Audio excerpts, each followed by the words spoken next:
This video covers lessons 3.1 and 3.2. For the comprehension check, number 1, financial planners tell homeowners to keep money for emergencies. That's true. Number 2, rent in New York City is very expensive. That is true. Number 3, about 50% of U.S. households live paycheck to paycheck. That's false. Now let's take a look at 3.1. The topic is singular and plural nouns. Let's look at our examples. He lives with his mother. He lives with his parents. Singular nouns are nouns that tell about only one. Singular means one, plural means more than one, and plural nouns usually end in S. Some young men and women live with their parents. Some children live with their grandparents. These are called irregular nouns. Some plural nouns are irregular. That means they do not end in S. Notice that this noun ends in an S, which makes it plural. These are also plural nouns, but they do not end in S. On the language note, some nouns have no singular form. For example, pajamas, clothes, pants, glasses, and scissors.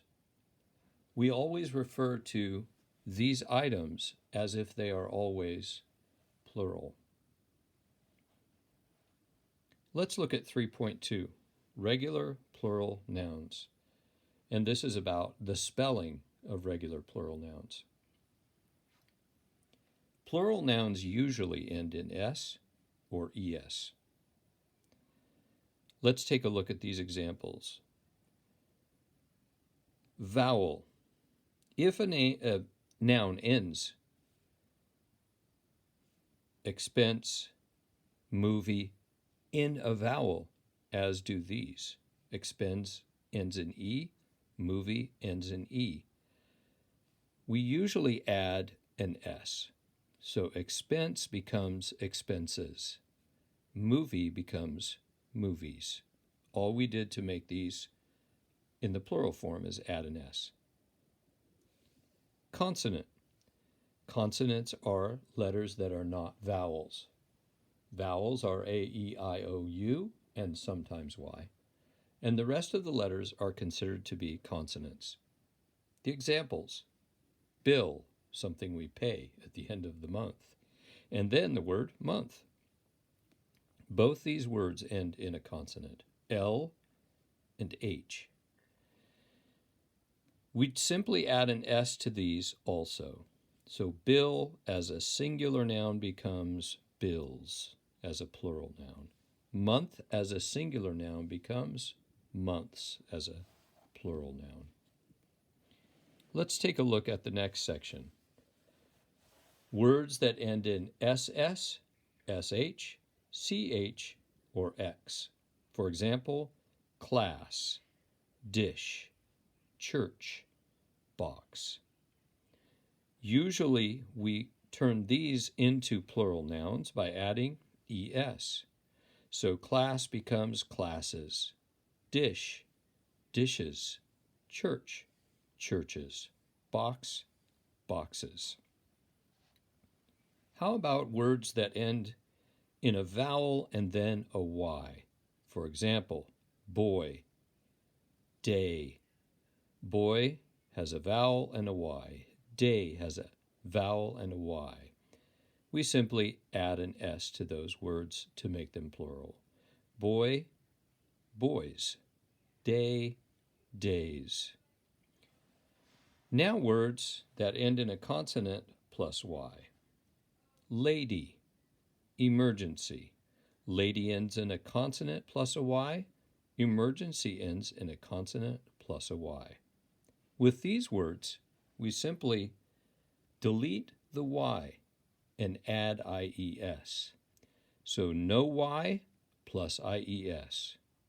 In these cases, lady becomes ladies. Emergency becomes emergencies.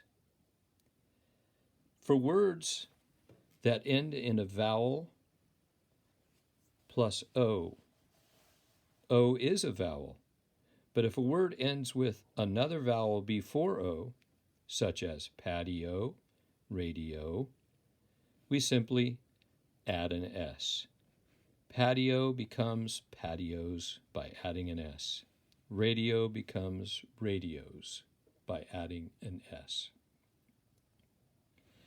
When a word ends in a consonant plus an O, for example, mosquito or tomato, our consonant in these cases is T and ending with an O, we simply add ES. So mosquito becomes mosquitoes. Tomato becomes tomatoes. As is true in all of English, there are exceptions to these rules. For example, photos, pianos, solos, altos, sopranos, autos, avocados, and condos. For words that end in an F or FE, such as leaf or knife, we delete or get rid of the F and FE and replace it with VES. So leaf becomes leaves. Knife becomes knives. Some exceptions to this rule: beliefs, chiefs, roofs, and chefs.